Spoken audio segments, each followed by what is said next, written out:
Welcome to the Healing Collective podcast, where we explore the paradox of healing. And we broadcast all of the healing codes to support a world of more heart-centered humans. What would you say, so some of the things, I came kind of from the natural products industry. I was married to a chiropractor, and the kind of filters we use on our water and how the kind of cleaning products we use, there's a lot of things that these girls were like, oh, we're doing this now. And I was like, oh yeah, I've been doing that one. There's a lot of stuff I was already doing. And then I think there's a lot of stuff I'm not doing. What's a couple of things that you should a couple things to tune into when you're thinking about toxicity? I eat all organic. I've been deep in the organic movement and regenerative agriculture and a lot of ag stuff. And so I got hip on that because I'm allergic to a lot of herbicides and pesticides. So there's certain things that my body's just not going to fuck with me around. Yeah. But what are the categories of where toxins are? Yeah. It's a good question, because a lot of people will think clean beauty, right? And everything is so greenwashed too, that if a label says vegan and cruelty free, people automatically think it's non-tox, when, marketing has just got a little tricky. So ultimately it's what are we exposed to the most? What do we need to survive and thrive as humans? Air, water, food, right? Shelter. So those are the places to start. Do we have clean air in our home? Well, if you're burning toxic candles, if you're even burning most candles in general, there are some clean ones out there. So I'm not here to ever push a fear paradigm. I don't think it's healthy either to be afraid of every single toxin. I've been in that orthorexic state too, and that's also a stressor. So it's not about fearing every single little thing, but we do need to understand how important it is. So number one, making sure air in our homes are clean, because most people spend 90% of their times in their house. Air filters are really important. Opening your windows once a day, not using toxic cleaning products, laundry detergents, fragrances, and burning candles and so forth.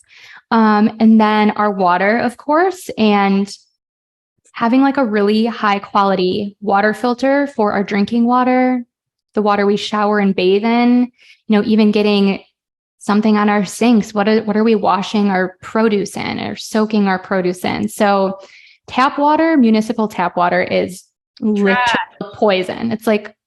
It's poison.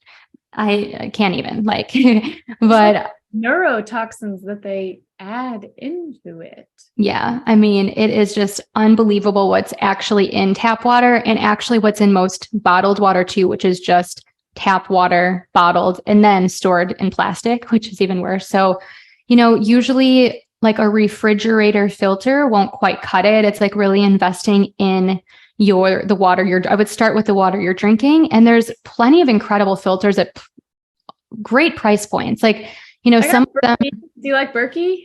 I have a Berkey as well. It's very, people have a lot of opinions on Berkeys these days. I really love mine a lot. And it's not great to look at in my friggin' kitchen. I don't know if it looks so big, but I like how the water tastes. Yeah. There's what about mold? Now, yeah. Mold is so huge. Oh gosh. So when we're talking about the air we breathe, 80+% of American homes are mold damaged. And I mean, this conversation goes comes back to moving away from the pace of Gaia, right? Even buildings now, because mold has been around forever. Fungus is part of being in this ecosystem that we call Earth. But why is mold toxicity such a big deal now? And we didn't hear about it so much 200 years ago, right? And it's because it's 20 years ago. And people are waking up to it now too. But because of the materials that are used to build buildings now, they're not your traditional brick anymore. Everything is so synthetic. So it's the mold also off-gassing and breaking down these synthetic man-made chemical materials that buildings are now made of. And buildings go up so fast now. Everything is just this big box they can build in 4 months, and it leaves air for things like mold to grow. So yeah, mold in your home, I worked in a mold toxic building for 7 years, and it really, really had an insane impact on my health. Schools, unfortunately, are so moldy for kids, a lot of schools. So, it's a hard thing because we haven't caught up to where the fact that there's like actual remediators who know how to treat this. So, you really have to do your research. Mold can't be killed. Mold actually has to be remediated and removed. So we just also, yeah. I was living there's like an in-law apartment in my basement, and because of divorce and money reasons and other reasons, I kind of lived down there, and my girlfriend and her family lived in the main house for a couple of years. And we just discovered in August a massive mold problem. Like the entire basement floor and ceilings, or floors and walls, were covered in mold. And that's where I just lived for 2 straight years. And so we remediated it all, and that makes so much sense with all the health stuff you've been dealing with then. And I'm wondering if part of it is like, now my body's starting to let go of stuff because it's not still responding to, I'm just wondering, it seems like my body's been doing worse since we remediated the mold in some ways, but I don't know if that maybe is just because something's different now, because it's not in the same state that it was, and things might be moving and shifting. And I'm doing a lot of other stuff, but it was bad. Lauryn knows, but we talk a lot about this concept called dumping. And this is another thing, like we have to go at the pace that our body wants us to go, because everyone thinks they're going to join one of my programs and start here, and in 3 months or 6 months, they'll be in this place. It's going to be this perfect linear journey, and every month they're going to feel better. And what I see most often is, as people really start to find safety in their nervous system, start to restore the minerals in their body, start to finally deeply nourish themselves for the first time ever, start to open their drainage pathways, they get proper sunlight, all of those things, they start to feel a little better.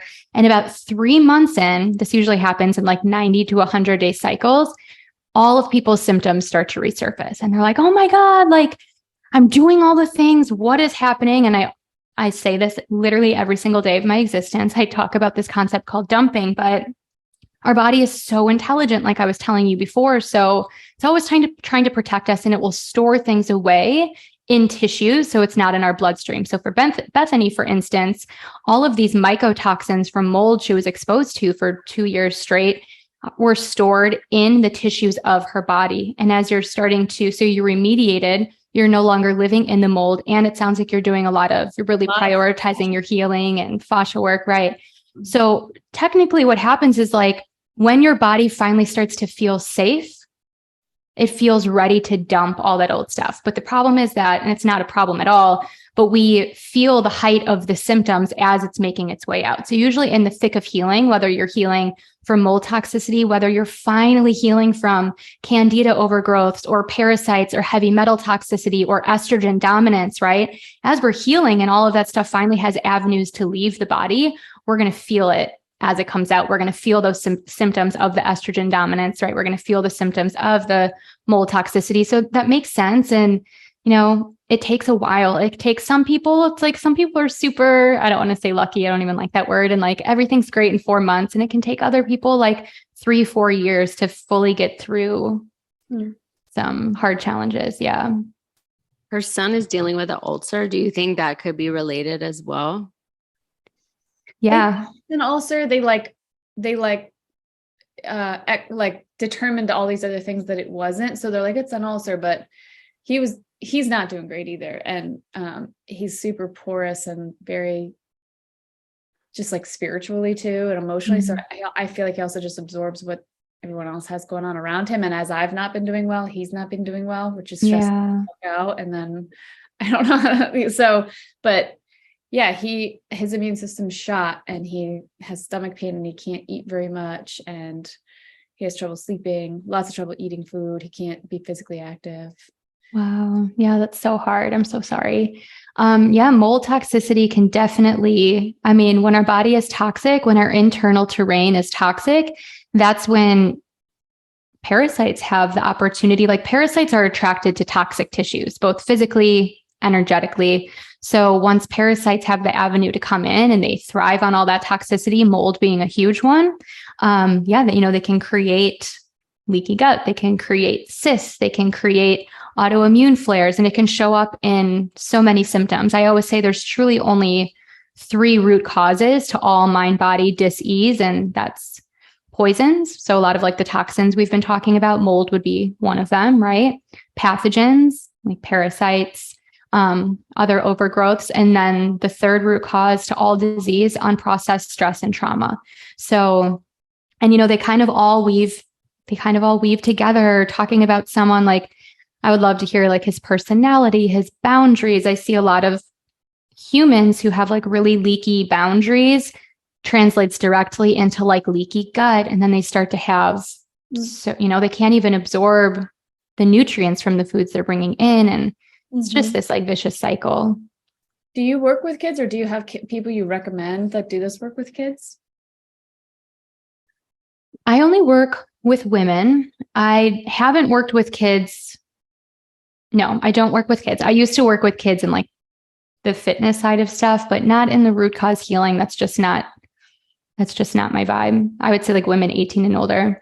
I would have to think on this for you. I don't have someone that comes to mind. Actually, I do. I do have someone that comes to mind. Her name is Melissa. She is from Michigan.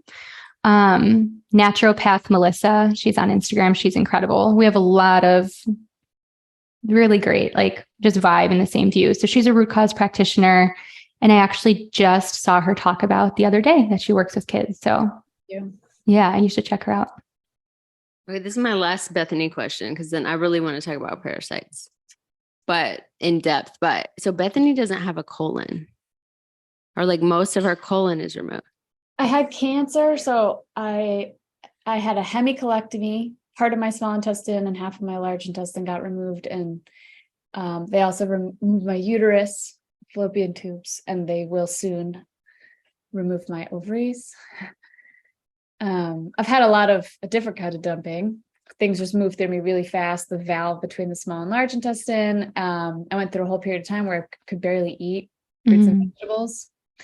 And then I just did better with like stuff that wasn't very fibrous. A lot of that has started to change, especially with the SE, and then more with the fascia work. But I'm just so curious about, like, I was just like, what would because obviously I do coffee enemas or something. That's like such a big way that I drain. And I've learned like that I've learned in my body, like, I don't know if this is generational or whatever, like it is a clear, like, we don't drain. This body I'm is always drained. I'm no sweating, all the things. Like I have spending all my time like reminding and teaching my body to drain. And I do see some progress. Like I'll even get the coffee enema bucket now, and I'll still feel my body associate that with draining and start to drain before, I do it. I can tell that my lymph is moving. That's been a big intention that I've been working with. But anyway, so I'm just like, if you don't have a colon where so much of stuff is like processed from like the toxins that are leaving, like what could be the implications of that in like the drainage process? So you have no colon at all? No, I have half of my large intestine. Okay. So, I mean, this is such a layered question, right? So my whole thing is like, when we understand the pyramid of drainage, so our body is like constantly working like this funnel or this pyramid. So I heard you say, Bethany, that like I've had no issues draining, right? But like we associate that just because, maybe everything's coming out the bottom, that we don't have drainage issues. That usually means we have a lot of drainage issues. But we have to look. So the colon is the base of the drainage pyramid, right? So if people we're just going to start going there. If people aren't pooping 1 to 3 times a day, like they're considered constipated, and a lot of women are chronically constipated. And then those toxins back up into the liver, and those toxins back up into the lymphatic system, there's a lot of other organs that I'm missing there, but into the skin and then into the brain. I mean, there's one thing for a lot of people who have parents or grandparents with Alzheimer's, like I'll always ask the question, did your parent or grandparent have issues with constipation throughout their life? And 99.9% of the time, they'll be like, how did you know that? And I just understand how this pyramid of drainage works. So you have half a colon, so you can still drain through your colon. I'd have to like understand a little bit more about your process, and I'm sure we can talk after. But to me, you really need to prioritize the drain above the colon, which would be your liver. So I do think that coffee enemas could be incredible for you. You have an avenue for everything to leave the body still, right? Yeah. So, I mean, your liver will dump through the bile, will dump through your intestines, and you'll still be able to drain that out. When there are gut issues, there's always liver issues 100% of the time. So, my brother functions on the same Chinese meridians too, right? Like, yes, Asha people are always doing liver stuff with me. Mm-hmm. And it's like so rooted in both, people understand our liver as like a filter. Our liver absolutely is a strong filter in our body, but it also has 500 plus other functions. So, then when you got to the point that you weren't able to eat a lot, our liver runs on energy. So part of detoxing isn't just going on detoxes, isn't just opening our drainage pathways. It's actually giving our body the minerals and the nutrients it needs to power the liver, et cetera, for them to do their jobs, right? Our body does not run on thin air. So if it doesn't have the energy, most women being completely undernourished because of diet culture, those systems aren't going to work optimally. And then when you get to the point that you're actually sick and you can't eat and you can't digest, and like it just continues to get worse. So, what I do with people who are in the condition that like they can't digest anything, like literally they're at the point we have to focus on optimizing the liver function through minerals. We have to focus on opening the liver bile pathway through things like coffee enemas, or maybe even starting more gentle. We don't want to go 0 to 100, but like castor oil packs, liver massage. Like it sounds like you're doing a lot of like the actual manual type work, which is beautiful. Can we start to explore our unprocessed and repressed anger? That was a really big one for me. I always felt very comfortable with emotions like grief, but anger was like a very hard one for me to express, being, coming from this like good girl perfection background, like that just was not part of how I wanted to be viewed. So, but yeah, I mean, when that doesn't get looked at, it gets lodged in the body and creates a lot of dysfunction, which was a huge part of my healing journey. So there's lots of different avenues, but I would really recommend like all about the liver. Okay. I gotta share my screen really quick, guys. We have to see this. This is Jacqueline texting us, asking if we're having fun. Oh my God. And saying she loves us. She's so funny. And I'm gonna let Bethany finish that, but then I actually want to talk about my sister, I think, to transition to parasite cleansing. Yeah, that'd be a good way to transition. Yeah, I mean, I think like when I heard them be like, there's a thing, it's all these things. I'm like, I'm doing some of those things. And then I feel like I have a couple special circumstances and I don't know if I'm doing great or bad. Cause like in some ways I feel like I'm really doing a lot of stuff and doing great. And I've been through so much stuff. And in some ways I find myself being very high capacity. I find myself a lot more integrated with my life body, I guess is a way to say it, able to hold presence through some pretty crazy shit that's happening right now. But also every day my body's kind of like grinding it out a little bit. And so I know I have some of the foundational parts, but not all. It feels like there's maybe some missing pieces or some reframes about. I think taking it back to things that are more simple, like the building blocks of our health truly are, the spark plugs of our health truly are our minerals. So, some really simple, easy ways to start restoring our minerals are like the daily adrenal cocktail. Is that something you're familiar with? Well, I've worked in the natural products industry. So I work for a company called Megafood. So we have a lot of adrenal products and herbal products and like a lot of adaptogens, ashwagandha, things like that. And yeah, vitamin and minerals that's the backbone of what we did there. Food-based. Yeah, cool. So just, understanding like our foundational minerals are sodium and potassium. Every single cell in our whole body has a sodium potassium pump. But like, again, we've been conditioned to go, light on salt, sodium free. Like a lot of women are actually afraid of salt because they think it's going to make them bloat. When in actuality, like having high quality mineral salt will heal your entire freaking life, and it'll heal your adrenals, and it'll start to remineralize your body at a cellular level. But we need potassium to work with sodium. So like one thing that I love having people on, like simple food-based approaches, 2 to 4 ounces of orange juice, fresh squeeze, organic, 4 ounces of fresh coconut water, add like a 1/4 teaspoon of salt and drink that twice a day. I like to have people add in a scoop of collagen as well, just to kind of balance out that glucose spike. So understanding how our blood sugar works. So like if I'm starting with someone who's probably doing more advanced work like you are, but they might feel like they're missing like the quote unquote basics, it's usually going to be blood sugar, minerals, nutrient density. But when people are sick, they can't always get in the nutrient density that they desire. So we have to really focus above all, whatever it is you are able to eat, whatever it is that you can eat, can we make every single meal a blood sugar balancing meal, which means never eating naked carbs. Like every single meal should be protein, fat, and carbs balanced. And most people who are in the thick of healing and need that extra love, essentially, are going to need to eat actually at least every 3 hours to keep the blood sugar balanced, not just having fruit as snacks, because even though fruit is incredibly healthy and has a lot of minerals, that just the sugar, that naked carb without paired with the fat or protein is going to spike our blood sugar. So, taking it back to the nervous system, every single time our blood sugar spikes. So for instance, if someone wakes up and they have coffee on an empty stomach before having food, or if they have like an acai bowl for breakfast, or just like a piece of avocado toast, but there's no protein to balance out those healthy carbs, what's going to happen is the blood sugar spikes. And as fast as the blood sugar spikes up, it goes crashing down. And when our body experiences that blood sugar crash, again, our body's super smart. It's, waving the red flag, and 911 emergency, and cortisol, our stress hormone, comes rushing in.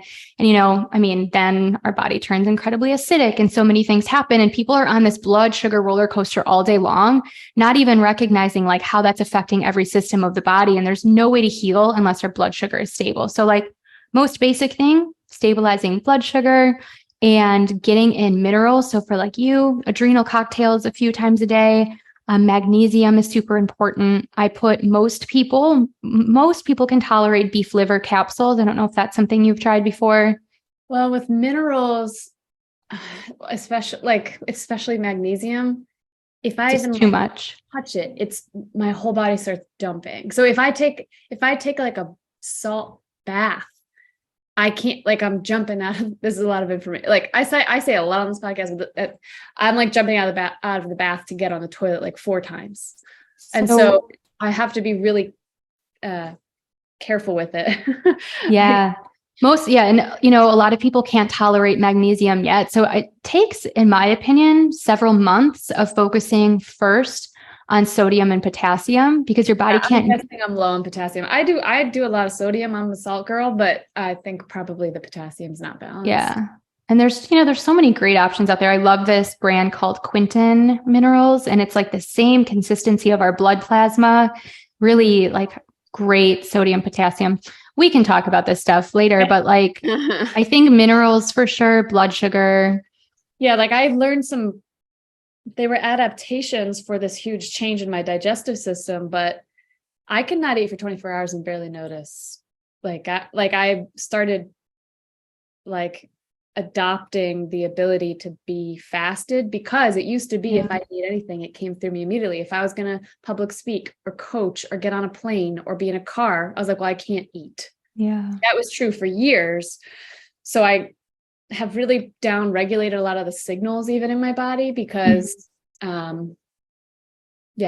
it's easy for me to not eat, and I don't always think my blood sugar is doing super well with that. Yeah, that makes sense. And it's going to take someone who, with your experience, longer, right? It's just going to take longer to be able to build that reserve to introduce really the high quality nutrients you actually want, but you can't tolerate yet. So patience is key, but like minerals, blood sugar are truly everything. All right. I'm over here like, she's so smart. Isn't she so smart? Okay. Parasites. So I thought maybe I would give like a little anecdote about my sister, and then we just see where we go from there. Cool.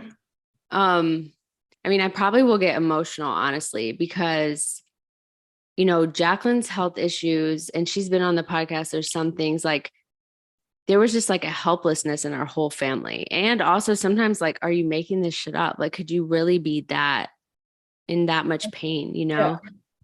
And so I started working with Christy, and then I was like, pretty much like called my mom crying, like, you need to pay whatever money like needs to be paid for Jacqueline to work with this woman, you know, and gratefully you chose to do that. And, you know, I had done my parasite cleanse and I did a parasite cleanse. And just to kind of generally help you understand, after you go through all these different layers that you've heard Christy talk about today in depth, you open your drainage pathways and you restore your minerals. Then you prepare for a parasite cleanse and you take some supplements basically over the course of like about a week around the full moon, and you do coffee enemas during that time.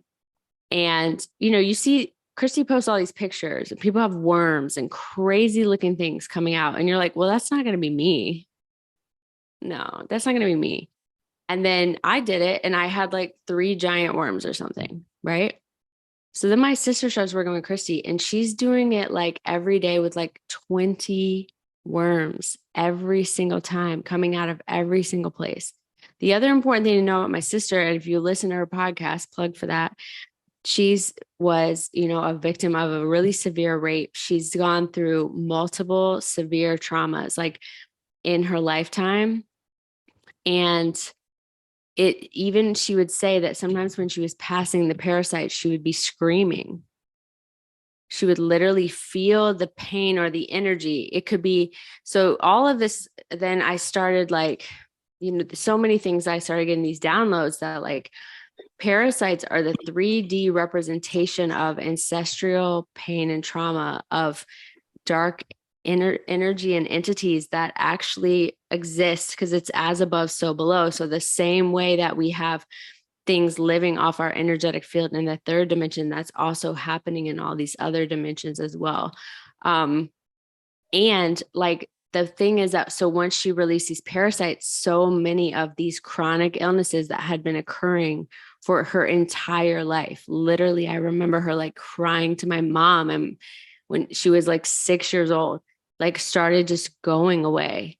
Like I've never even, she's obviously is not healed, but she's like, her freedom, the freedom and comfort that she feels in her body is night and day. And so I'm sure you see this all the time, but just whatever information you think people need to understand, you know, about parasites, I guess, to begin with. Yeah. Yeah. Jacqueline's story is incredible. And it's been so just beautiful witnessing her blossom in every way, because you can see when you release those loads of dark, old, just density, like the lightness that you feel, the state of health that you feel when you've never feel that, like, or never felt that. She was sick from the time she was so young. So, okay. Like I said earlier, parasites truly are one of 3 root causes of all mind-body disease. If you have a pulse, you have parasites. This isn't something that happens to like 5% of the population who travel to 3rd world countries, even though your doctor will tell you that. You are having all the symptoms of parasites, right? Like gut issues, allergies, skin rashes, pain, autoimmunity, weight gain, inability to sleep, brain fog. I mean, the list, we could go on and on and on. Even like this feeling of, I think it's really important also to tell people, like, start paying attention to how your symptoms come about in your life if they come cyclically, right? Most people think symptoms, I'm just feeling extra tired today randomly. I just feel extra anxiety today. It's so random. And I'll usually look at the calendar and be like, yo, do you realize it's the week of the full moon? And you know what that means? And they're like, oh my God, it's so true. Like I feel these symptoms every few weeks. So basically what happens, we all have parasites. Like you don't have to go get a test to confirm that you have them. There are very few accurate tests that can even tell you that you have parasites. Stool samples, stool tests cannot tell you have parasites. Why? They're wreaking havoc on our body because they're not coming out. They're probably not really going to come out in your stool. Also, parasites are not just in our gut. They're in every single tissue and fluid in our body. They're in our liver. They're blocking our bile ducts. They are in our lungs, in our brain, in our uterus. Most people who are dealing with pelvic pain, endometriosis, PCOS, any type of reproductive issues, fertility struggles, like you won't just poop the parasites out. Once you start doing the cleanse, you'll bleed them out as well, most likely. Like we have parasites everywhere. They're in our blood. We have blood flukes. They're in our lymph. We have lymph flukes. Okay. They're in our skin. They're in our sinuses. I've seen people pull them out of their nose when they started cleansing. People who've had chronic lifelong sinus issues, allergies. So we all have parasites. Now, when I'm talking about the cyclical nature of parasites, so we are just, we are a reflection of Earth. We are not separate. Everyone can understand how like the moon obviously affects the water, the tides, the oceans. We're made so much up of water. So people understand how the moon can affect us like emotionally. I think a lot of people get that at this point. What people also need to understand is when there is a full moon, when everything's bright, our serotonin in our body increases and our melatonin decreases. So if you're struggling to sleep around a full moon, it's because your melatonin actually is naturally decreasing with the full moon. But when your serotonin is heightened, parasites love serotonin. They thrive on serotonin. They reproduce on serotonin. They come out. And when I say come out of hiding, a lot of people will also say, Christy, I just had a colonoscopy. Didn't I just cleanse all of my parasites? No, they're not just floating around in your colon.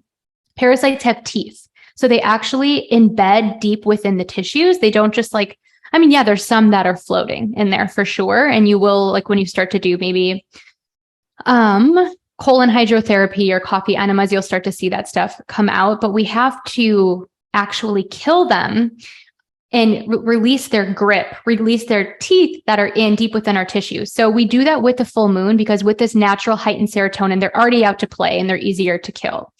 Another thing people have to understand regarding parasites is they thrive on, I said toxic tissues physically and emotionally. So the more toxic your body is, the more exposures to heavy metals, the more exposures to mold, the more exposures to glyphosate from, processed foods or non-organic foods, the more exposure to all of our beauty products, right? Like perfumes and chemicals in anything we put on our body, because anything that touches our skin gets absorbed directly into our bloodstream and tissue. So parasites essentially eat all of that stuff up. They are full, their parasite bodies, these worm bodies are full of toxicities.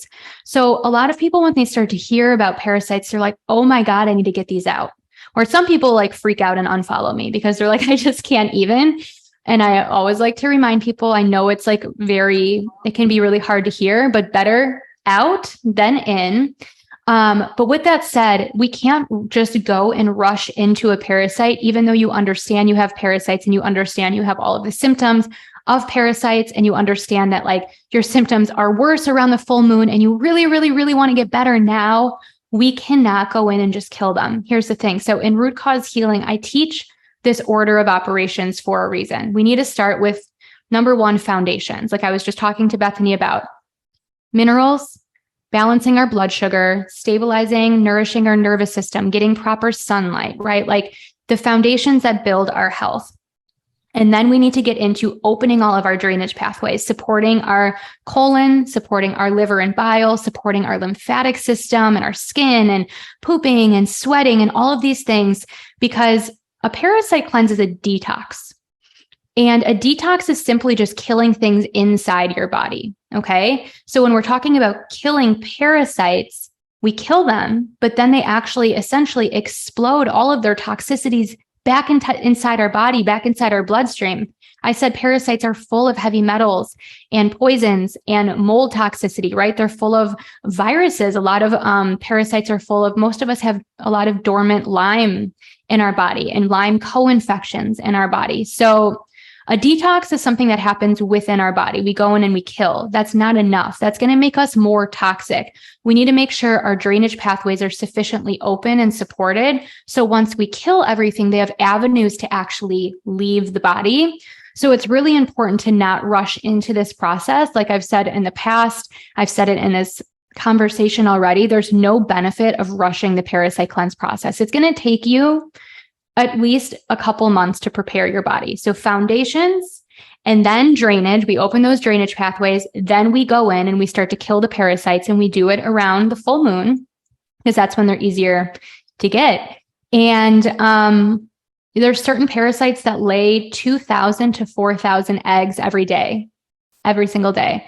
So when I started parasite cleansing, like I think it can sound like an exaggeration because this is my line of work. And I actually started eliminating thousands per day. Like I would look in the toilet and it would just be all worms, thousands. And I would have these emotional releases similar to Jacqueline. I would have these experiences when I would release worms from my body. And when I'm saying release, you guys, I literally mean you poop them out. Some people release them through peeing or through menstruation, right? But like primarily, the primary avenue that they're leaving our body is when we poop. And I would cry. I would have these situations that felt like the only word I know to use is like exorcism, but it would feel like energy, darkness, just leaving through my like as they were coming out. It's not painful. Like we're not crying or screaming because it physically hurts. It's just such a release. Parasites thrive in our body within the frequency of fear and trauma. So, we all have parasites, but especially people who have struggled in their life with more traumas are going to have more parasites. And, it can happen both ways. Like Lauryn knows the story of a shared healer that we use, Jody, who is just beyond gifted, advanced, incredible. But I have the story that I love. I visited Jody for an energy healing session a few years ago because I just was just going through some deep shadow work, really needed that extra support. So I'm like, yes, I'm going to go see my favorite healer. And I, went and had a beautiful experience, and she was cord cutting and, all of the great experience, all of the great things that happen in an energy healing session, right? You're shaking, you're crying, you feel so much peace after. So I was like, okay, that was great. Thank you so much. I make my way home, and the session did not end there. So what happened, and this is how I started tying all of these pieces together, is I got home an hour after my session because we live an hour away from each other, and I really had to go to the bathroom. I wasn't on a parasite cleanse. Okay, guys, I just really had to go to the bathroom, and I did. And there were what looked like 10,000 bugs in the toilet. And I realized that I already knew there was a connection of, parasites like so much bigger than how I was teaching it. I started parasite cleansing in 2017 and had this experience in 2019 or 2020. So I went in for an energy healing session and released a lot of parasites as a result of that.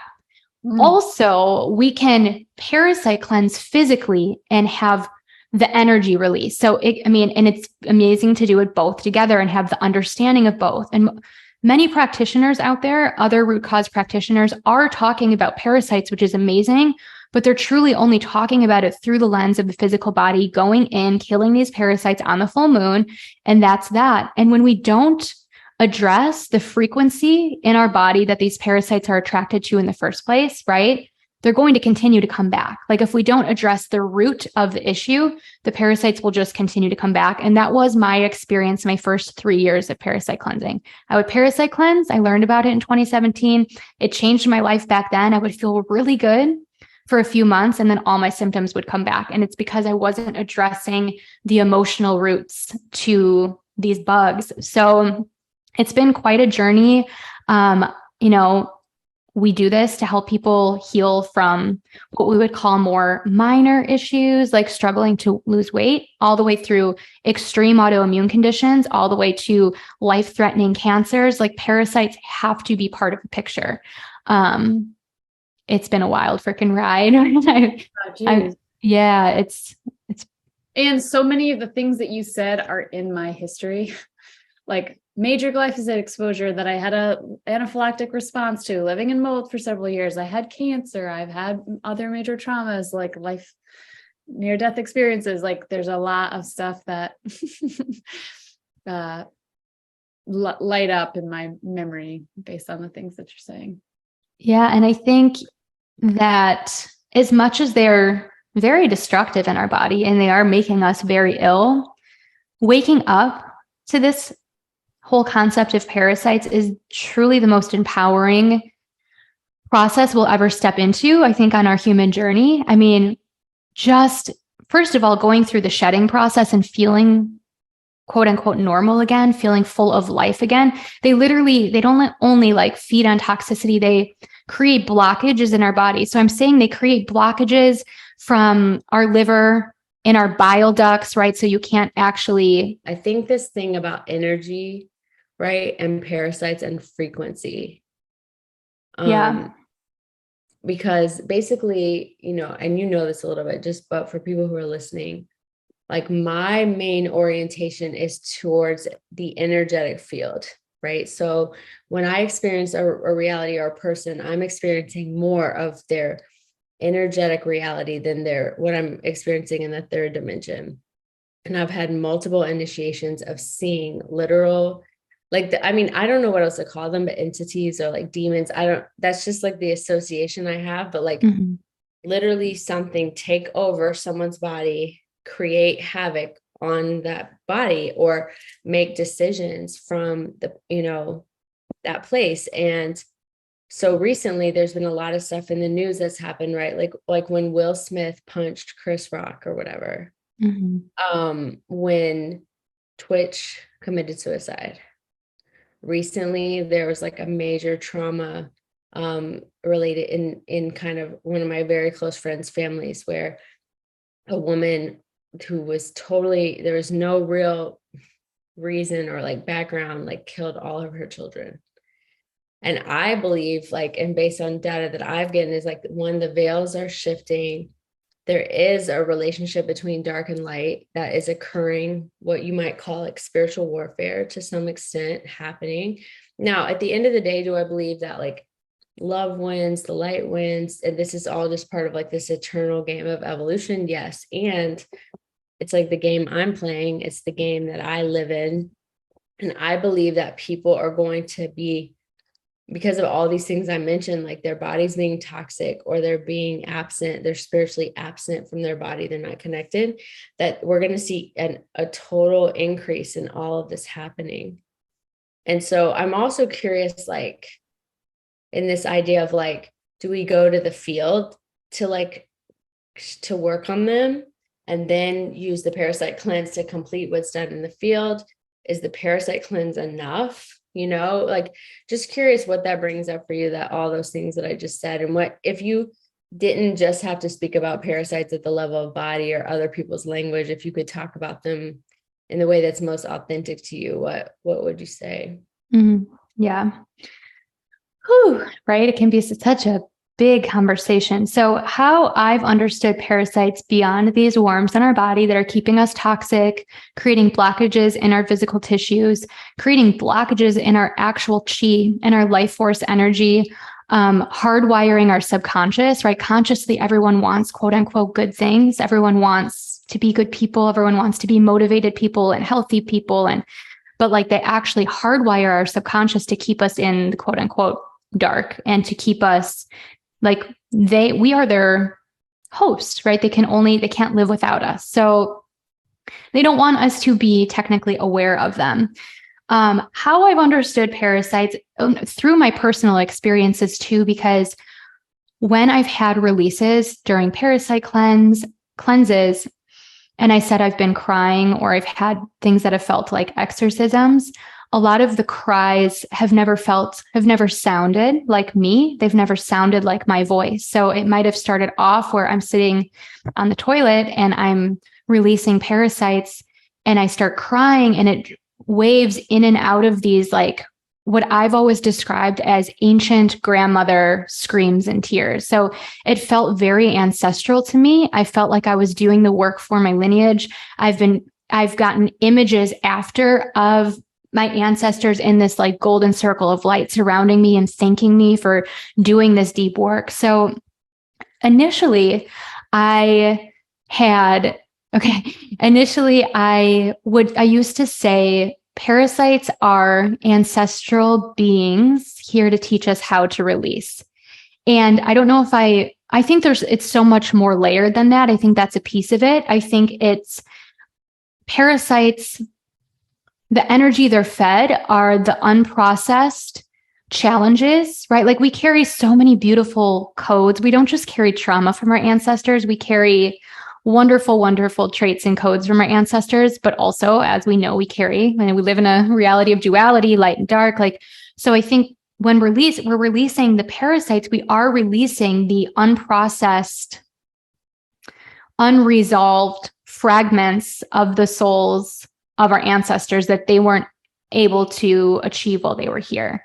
So there's a very, very deep ancestral thread to all of this, but I don't think that's all of it. I think that's only a piece to it. And you've really been helping me understand this puzzle, I guess we can say, much more extensively. So I've been, getting a lot of this similar downloads to you about like when we are dissociated from our body, when we are disconnected for our body, it leaves an opening, a portal essentially for the darkness to come in. So a huge part of like this whole entire healing process, obviously it's so cosmic and quantum, but it has to be so rooted in our bodies, because when we are not connected, like this cycle continues. Yeah, I would love to hear what you have to say on that, because I think we can bounce off of each other on this. Yeah, I'm feeling into the ancestral part. So I'll just say what I am aware of, or what feels true in the aspect of it that I am introduced to.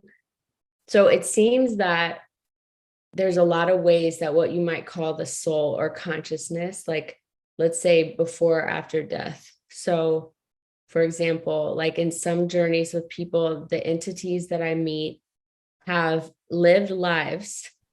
And when they died, there was an opportunity to move on to the other life, but there was something required of them in like almost like a completion process, or facing something, or they didn't want to release the identity they had in the last life.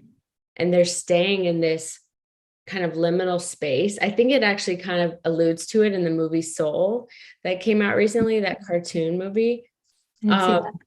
And so they become then these like disembodied souls. And that there's a lot of different reasons why a soul wouldn't necessarily be ready or have the opportunity to get a body. And that there's like a learning and an evolution that's available, without bodies in any dimension of reality. Evolution is possible. But what we don't understand is that third dimensional reality actually really accelerates our evolution, because we can see, feel, taste, touch, hear, and all these things. So these disembodied souls are in this liminal space, but they can see light and they can access channels to physical bodies. And they feel so helpless. So even like the idea of like ghosts or things like that, like when I've experienced them as a ghost, what we would call a ghost, or haunting a space, for example, it's because they don't know how to complete. Like they feel stuck the same way that you or I feel stuck in like a pattern. And maybe it's an ancestral pattern. Maybe it's just a pattern in our lifetime. And we're just like, I've been working on this for 30 years and I cannot stop. So, and they have so few tools at their disposal. So they learn different, either to entertain themselves, either to live off the energy, or they actually can learn to go into bodies, like you said, that are disassociated, and use those bodies to do things that are often like evil or bad or wrong, because of where their consciousness is. That's actually just like the best that they can come up with.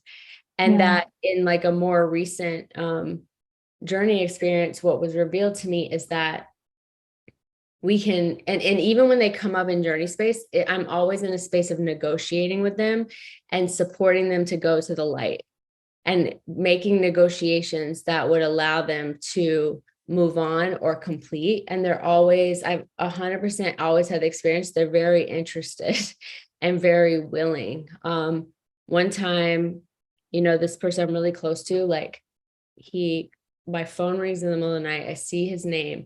I can hear him like gagging and making all these noises. I have no idea what's happening. And I just go, the message I got is to go in the field.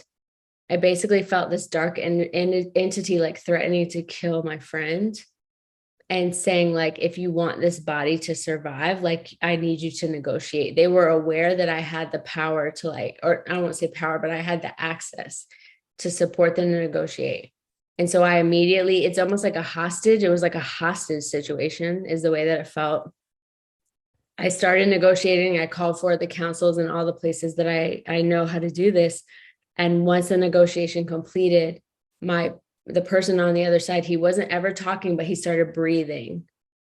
Like, so, and the message I got is he's okay. I never knew that night what happened. My guides told me to go to bed and like go in the morning. And he had taken like 2 bottles of pills and all this vodka, and he recorded himself because he kind of like blacked out. And this is not the first time this person had this experience. He recorded himself on his iPad. He didn't realize he found it. And he was speaking an entirely different, like, I think it was like an Indian accent. And the person is like American, like he's so available and open to these things. Wow. Yeah. And they do have, some of them definitely have identities or like lives they lived or different ways that they're like in hell and don't know how to get out of what we would call hell, like the darker, more dense dimensions. So right now what I'm thinking about and kind of sitting with is like, how would this connect? The only way that I understand it connecting ancestrally is like with the same person who's been my initiation into all of this. I learned that his bloodline of his family at some point, like basically was really big into the slave trade and like sold their own people into slavery, and that there were karmic things that they didn't want to experience the karma of, and or they wanted a certain level of power or beauty, and like that you can negotiate with these different energies, and the energies will help you get that thing that you want. But the consequence is that they're your life force, your vitality, there's a cost, and it sounds so witchy and so like Disney hocus pocus or something, but like what I believe is that some of us are cleaning out like ancestral contracts that our ancestors made at some dimension of reality, get through really hard times or whatever it was, or to get beauty or to get money. And so we are still living that contract. It's not complete. Yes, that resonates because there have been times in my courses before I even really talked about this layer of it. I would mention, parasites are attracted to trauma and fear frequency, but people who are more available for this level of consciousness, who are more, we can say, connected now, at least, would always come back with ancestral stories throughout their parasite cleanse. And that was also my experience. So when they would always ask me how it was all connected, I never fully had the answer. But the contracts make so much sense. I've always seen it as like soul fragments, like unhealed parts of, and I think that contracts is actually a better way to put it. Like soul fragments is what has always kind of come into my field. And maybe it's like a combination of both. But yeah, I'm just kind of like letting that marinate right now because that feels so true. That feels really right in my body, the way you said that. So yeah, I mean, I think that this conversation, like there are so many layers to it because it's not purely ancestral. Obviously, that's a piece of the puzzle. And then, your experience with seeing, our experiences in the energy field is so different, and our line of work is obviously very different too. And I cannot wait to actually work with you and journey with you. And like, I just cannot wait. But I don't know, I've talked to you about this before, like if I tend to bypass those darker type entity interactions, because my experiences working beyond my physical body is like shooting freaking straight to the light. And so my way to really process through shadow work and heal through some of those depths of my shadow has actually been through my body through parasite cleansing, because I haven't been able to access that in the quantum, so it's just so interesting to like hear all of these different perspectives. Yeah, that's a really good point. I mean, I see this with like, because I can access it and I can also access it in others. So even like this person that I'm talking about, like, or even my sister, like I can feel and see the energy things that are in them and they can't see it, but they have so many physical issues. Or I even feel like my son, I feel like different people in my family, like everything just comes out as a physical issue because they're not able to get to the dimension of consciousness, you know, and not that maybe one is better than the other. I can't know that, but there's some agency that I feel that I want to know why. I want to know more. But the other thing you made me think about that I hadn't thought about till right now is when all this health stuff started happening with me, one of the big things that was so weird is my body kept looking postpartum. And so I remember I said, I found this energy healer and said, she won't be mainstream for 50 years. And I find her, and all the work we started doing was ancestral work around a Native American ancestor that I've gotten lots of information about, who basically when she's like 25 was like made to marry this white trader who, you know, kind of like came and fucked with her whole tribe. And he, from the messages she gave me, is that he made her like, he would sleep with her to have kids, and she hated it and she disassociated from her body, but she basically was pregnant like for 10 years straight. And her, you know, her children were half white, and she like put a curse on that lineage. Wow. Which is my lineage. And so there's all these things that we had to work through together in the field around like, you know, this is who I am. It was also a message of why I care so much about race in the world, and all these incompletions from her lifetime that are coming through, I think, some of my spiritual gifts and things like that too. I'm like working with her to release the curse and being willing. And she had a really heart open moment and just could never believe that, you know, this lineage could turn into something that she really, that could be anything not evil. Like in her mind and what she was going through, like she's cursing this lineage and cursing this man. So I'm just saying all that to say that like, that's another type of contract, you know, when you like curse someone or put a spell on someone, and there's like, to your point, like fragments or incompletions that from that as well. Wow. Yeah, I remember you sharing part of that story before, but it's good to hear that again. Whew. Yeah, you know, my experience with my ancestors is like through parasite cleansing, they always come through and thank me. So I feel like I am helping them. You know, like I said, I don't have the exact answers. I just only know what I've personally experienced and what the feedback I get from clients. But I always get this, like, they're just like in this glowing golden light. And I was never able to connect with my grandma, my mom's mom, after she passed. I'm just like, did she not fully, was she stuck? Like you were talking about, like, was there an incompletion? And it was actually after my first conscious parasite, not my first parasite back in 2017, when I fully wasn't going into it ceremonially, but when I started approaching my parasite cleanse with the intention of helping my ancestors and helping, you know, through the lens of like the quantum, I guess. It was the very first time she ever came through to me was 3 years ago when she had passed 10 years ago. So it was just such an affirmation or confirmation for me that like the work that we are doing is healing our lineage. Now, how? It's very layered. Yeah. Well, what do you think? Like, I mean, you've obviously been doing this parasite work for a while. You're still doing it with women. Like, is there any like evolution of the work that is being called forward in you or in us now? Yeah, it feels so much deeper, and I feel like people are ready for the conversation.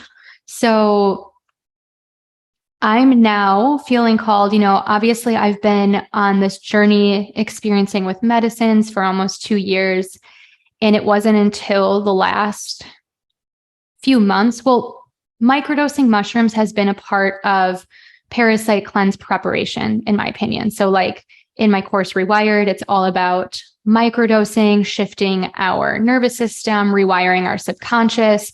And a few months into that process, we also go into parasite cleansing. And like when I started combining those two, I'm like, wow, there's something here, because people were having massive transformations rather than just focusing on like foundations, drainage, parasites, right? Like combining the medicine with the parasite cleansing was like, and a lot of the women in that container are light workers, healers, very energetically gifted people who said they've never been able to access this level of advanced consciousness technology until doing the parasite cleanse. So I knew that there was something big that I had landed on with wanting to combine the microdosing and the parasite cleansing. And I still think that's a huge important part of the puzzle. Like we're talking about, we can't go too hard. Even with this parasite cleanse process, we could be parasite cleansing for a couple of years doing all of this deep work, right? So I do think the microdosing is a really important part. And what's been coming through, like I've shared more recently, is working with medicines like Combo that do have the ability to purge at the deepest level, both physically and energetically. So, I've only had my first experience with that just this week, but that's where I feel like we're heading. And after my Combo experience, so I actually didn't purge at all. You hear there's like a small percentage of people who don't actually purge, but my body shook and convulsed for about 30 minutes straight. I had a couple releases through crying. And it was overall like a really peaceful and mild first experience, to the point that I'm like, did that even work? We can start questioning ourselves. So how long was it from start to finish about? So I think the medicine itself is probably on you for like 20-ish minutes, but Jody ended up adding more. She intuitively felt that I needed 2 more gates, which are like the little burn holes. So I think it ended up being a little bit longer because she added more. So let's say 30 minutes with the medicine, and then the processing after, I was probably there for like an hour. But I think when people are in the height of their experience on Combo, it's generally 20 to 30 minutes or less. So that's cool because, it's not like a 12-hour ayahuasca journey. So Jody shared with me that a microdose could be really helpful to help reinforce the patterns of the Combo ceremony. So I'm like, okay, cool. And after my Combo ceremony, I was sharing with her some of the things I've shared with you. Like, do you think I'm bypassing like this darkness? Like I just want to know more. I want to make sure I'm doing all of the things and whatever. So she's like, it's just something we continue to explore together. Okay. So I go home that night, and I should have created more space this week for integration. I probably didn't do Combo in the right week. I'm in the launch of Hormone Glow Up. I have just like a lot going on this week, but I really wanted to do it with the full moon, with the parasite cleanse when she was available. So I just like did it right away. So I'm working at my computer and I decide to make myself a microdose, but not with my capsules. I decided to make a cacao and add powdered ground mushrooms that I have into it. Was not like being conscious about this. I don't know how much I added, but it was not a microdose. So I had my Combo ceremony Monday afternoon. I come home, I start drinking this cacao, and it sent me, I'm at my computer, just like chilling before bed, getting some work done. My whole body melted and I'm just launched. And for the first time, I was actually navigating some of the darkness. And I'm like, whoa. And I could see all of the ways that my ego was fighting and didn't want to go there. And so I think there has been an element of bypassing for me, but I was able to surrender and I was able to have this experience that I really needed and get some, just like the pieces from my Combo ceremony were coming together. This woman was coming through who was part of my life. 13 years ago, she was the biggest parasite of my life. She was my biggest abuser. And I didn't realize that like there was this final release that had to have happened. And I had that. And it was just very beautiful. And that's when I was crying. And then it all made sense when I was on mushrooms later. But what I saw on this accidental little journey that I had that night was there were some people, I'm not going to name names, but like one of them, you were there. Okay. So we were in a higher dimension. And we were just so happy and flowy and dancing. And basically we were heart to heart. And there was a group of us and different people would come in and out, but I'm just going to use you and I right now. And it was basically sacred geometry and math equations going through our heart chakras in the symbol of infinity. And it was so beautiful. And we were just speaking, but obviously like through light codes and light language. And then what we saw was this big, beautiful collective light rising up, not in the sense that obviously we're above by any means, but we were in this dimension and we were so happy because everyone was rising up. And how I interpreted that is my entire Combo ceremony revolved around this concept of like using it to deepen the purge of parasites physically, energetically. And when I saw the collective rising up to finally meet us, it was like, they're ready for it. Like people are ready for this information. So that was my very long-winded way. And I could go on long-winded way of saying that, like, this is how I see the future of working with parasites. I don't think we can do it just energetically. And I know we can't do it just physically. So yeah, I think it's just like a deeper marrying of the two. Yeah, I have chills. Like that resonates with a couple things. Like one that keeps coming up is just this idea of like how fast evolution is speeding up, like at the level of the quantum, what, you know, whether you want to think of it as the Big Bang and the universe expanding. And so we're transmuting so much so quickly.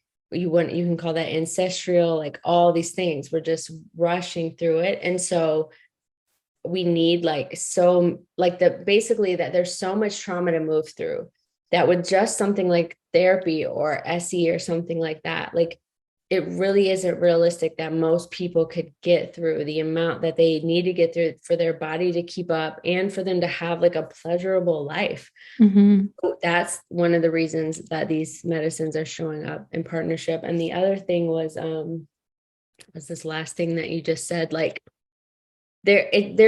so if we're rising, right, we're mostly 3D, some of us 4D, and like if the whole earth is shifting to 5D consciousness, in 4 and 5D consciousness, you're aware of dark energy, you're aware, you're accessing, you're astral traveling, there's all these things. So we have to be initiated in understanding that world, like as the part of the transition to those higher dimensions. And so I think that the rise in mental illness, the rise in disease, the rise in these like mass shootings and like horrible things that are happening, like eventually, like all of our 3D tools are going to stop working. The only way to address them is going to be like, this is just what's coming through me right now, like the willingness to believe, you know, in other dimensions of reality. And I think our ancestors, like, I believe it's probably definitely true, like Egyptian cultures. It's biblically, Jesus talks about releasing energies. Like other times in history, they were tracking this in a different way. And it wasn't something, you know, we make it to be myth because we're so disconnected from those realms. And I literally used to fight with my parents that hell did not exist and that demons were not like made up. And I'm like, I got initiated into the whole opposite thing. So anyways, I say all that to say like the combination, like, and if it's happening so much more, like we're going to need like multiple different tools to support people through it. Yeah. It just feels like such a huge part of, obviously we know Earth is going through the shift, like it's happening, whether people want to believe it or not, like Earth is transcending 5D. We got to go, like we got to, you know. And or like there is, like I said, a timeline where being able to come into a body on Earth could be an extinction event. Like exactly. Yeah. So wild. Yeah. And I think that the parasite cleansing is such a huge part of this process. How can you deny it, right? Like I can speak to people because I'm literally showing them photos and then people will think like, oh my God, those must be made up. Like that's not going to happen to me. It's totally hard to believe. Yeah. Yeah. And then like you actually join a group, right? And you're seeing everyone in this who joined with you posting their own photos. And then you start seeing it yourself when you go. So it's undeniable. It's a very like tangible thing that is telling people like you need to go through this process. And even if we're telling people like this is just going to make your health better, it's going to fix your allergies, fix your gut issues, help you lose weight. But through this process, it's blasting people open and allowing them to connect with their divinity and allowing them to transmute and alchemize and like everything that we actually need to do. But a lot of people don't have the understanding of that yet. And they think it's very like witchy or mythical, right? So I do feel like, I think you probably feel this way too. Like, I can't believe that I'm saying this. Oh I yeah. can't believe the initiations that have happened to me. Right. And honestly, until like maybe the last year and a half, I wasn't telling people about them because even my closest people who love me were like, okay, sure, Lauryn. Yeah. Or people get scared, like any type of darkness. Like, the fuck out of myself. I was like, maybe I am like losing it. Like, this is just like wild. But it, like, meeting you this last year, I've met like probably 5 to 7 women specifically that are like vibing, like where I'm, and they're like, no, I believe you. And here's like my version of that, or here's the parallel thing. And it's like opening up this whole different thing. And some of the people that I'm working with, they're like, the way I can help them, I'm in shock. Like, I'm like, oh, this is why I had to go through all of that. And I'm sure you experience that all the time. Yeah, I feel you there. Yeah, it does sound wild. I never in my life thought I would ever use the word demon or entity ever, like, no. So, but I mean, it's something to be experienced, right? And I think that when people can approach this through the lens of their physical body, they have the opportunity, if that's all they believe in as of now, they do have the opportunity to go deeper. Because if you're going into it with intention and going into the cleansing process consciously, how I teach it, like it's going to open you up, So I do believe that parasite cleansing is part of a huge piece of collective healing, like in every aspect. I can't even see a world where this doesn't become mainstream, because I think you said it exactly. Like, I think that if people don't start to accept this, adapt this, acknowledge this, and surrender to the process, like, yeah, I think we could be extinct for sure. Yeah. I've never thought of it that way, but exactly. Mm-hmm.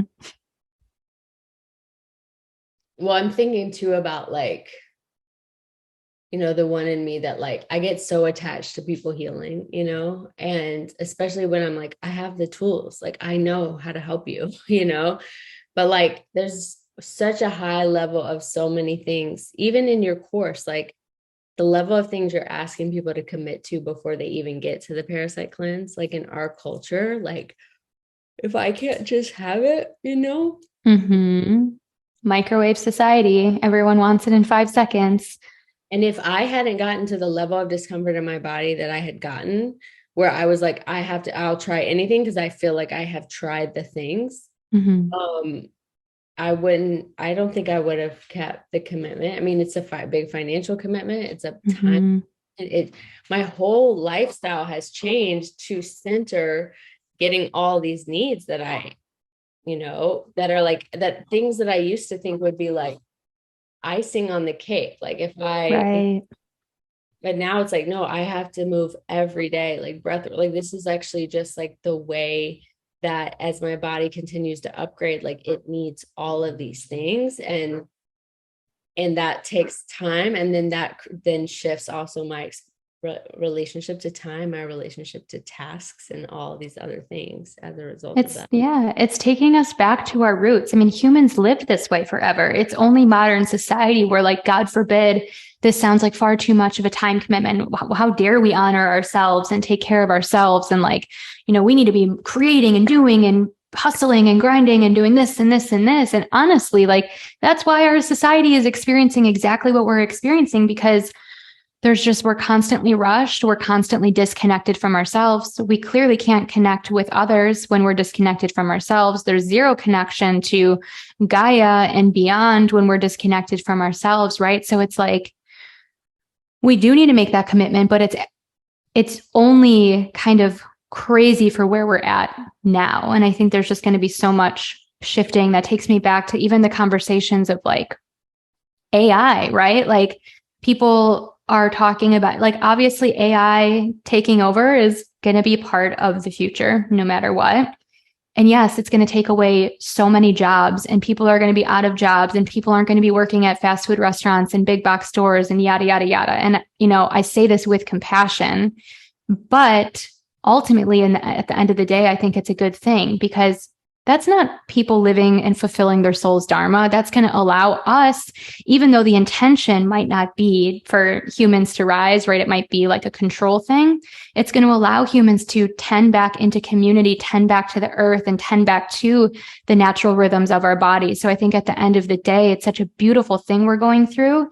It's just, there's going to be a lot that we have to unlearn and shift and surrender into in the process. But it's just going to happen, Yeah, I mean, and that's definitely, I actually had such a similar conversation yesterday. And I think that there's a lot of beings that have been in timelines where AI completely takes over at the expense of humanity, or there is an extinction event,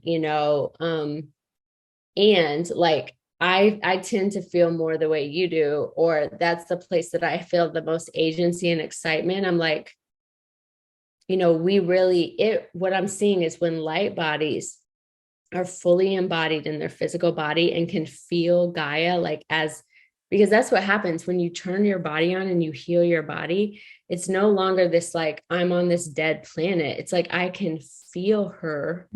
I can interact with her. I can interact with her species. Like, it's like an Avatar Pandora experience, And so I get excited about the possibility of like, and I see these magnificent light beings who've created all this crazy shit that's incredible without being in their body, without being in right relationship with Gaia, and how much more power we have to create when we do, and right now, I'm working constantly, and it's just this, like, it's not this exhaustion energy. It's just like, it's go time, and like, and also to see the results like so quickly and see people shifting their whole lives and their inner, everything is just so different about them. So yeah, it feels good to hear you say the ways that you feel like it's going to be like beautiful and for us. And ultimately in my core, I'm like, Gaia is this like advanced consciousness, like to be a planet and design yourself as a planet. Like you've had a lot of other experiences compared to like me who chose to be a human, Yeah. Like she's going to design a badass 5D experience, and I think my sense is she wants us to be with her, and she wants the animals and the plants and all of the best of her creation to like experience her at her best too. Yeah, that's so beautiful. I couldn't agree more. Well, as always, I could talk to you forever, and this has been so fun. Is there anything that you want to say to feel complete? Anything that you didn't get to say, or anything that, just is lingering? I really don't. I don't feel anything lingering. I think that I am in the height of getting in so much more information as I think you are right now. I think I was laughing last week. So I asked Jacqueline it's not the time right now, but I want her to start doing some work for me in my business and social media and in my courses and all of the things. But I only had a couple Instagram highlights, and one of them was only from a year ago. And I was doing like a Q&A, and some of the answers are like the answers I would still give people, but like, I was literally like, I don't know who that is who wrote that. Like, that's not me. That's not my energy. And it said like 46 weeks ago, like it wasn't even a year ago. And I know how rapidly I'm shifting literally every day. I mean, I've been on this path of growth and development and expansion for, really my whole life, far over a decade, though, really dedicated to it. But like this last year, it's unbelievable. It's like, I feel like the people I'm not in constant communication with, I would like have to reintroduce myself to every single new person that I meet. And I say that with excitement because that same pace that I feel like I am truly up leveling and my DNA is upgrading and unlocking and expanding, I'm receiving so much more information. So I can't even imagine like where this conversation like is headed 3 months, 6 months, 12 months from now, because the understanding, the pieces are coming together. And I think above all, I'm just really excited for where it's going. And I know that this work, and I keep getting this message over and over, how big this piece is. And like, are you truly ready? Like, are you ready for the bigness that like you really need to step into to hold this and to guide people. And like, I feel so ready and excited for it. But yeah, I can't imagine where it's going, honestly. So it was just kind of funny to like see that from not even a year ago. Well, the thought I'm having is maybe tangential, but I'm like, so in the medicine that I lead people on, you get a giant serotonin boost. Mm. So I'm like, am I supposed to be supporting people to parasite cleanse or during the process of being on the medicine? Like, is that a piece? I would definitely experiment on myself, but it's like what I told you happened yesterday, where I was like in the field with someone and I took their energy on, and then I went to the bathroom and I pooped, and there was like these parasites that came out. So there's like a weaving that wants to happen. Yes. That I can't see, but I'm excited about excited about how it feels in my body, that it's it feels so right. And I know, we're just getting we're getting like sprinkled pieces. So it's wild. It's exciting. Well, thank you for offering so much of your time. You're so gracious, and just all that you give to the collective. Like I just know I just see your healing codes like spreading and spreading and spreading. And I just hope that continues to be true. Yeah. And same to you. I love you. Thank you for having me. It was fun. I'm sure we'll do it again soon. Yeah. There's lots to talk about. Okay. Have a great day. Love you. Okay. Bye, Lauryn. Bye. Thanks for listening. We welcome your feedback. You can email us at healingcollectivepod@gmail.com. Our website is thehealingcollectivepodcast.com, at Healing Podcast on Twitter, at Healing Collective Podcast on Instagram. Special thanks to Ethan Luck, who produces. You can find him at Ethan Luck on all platforms.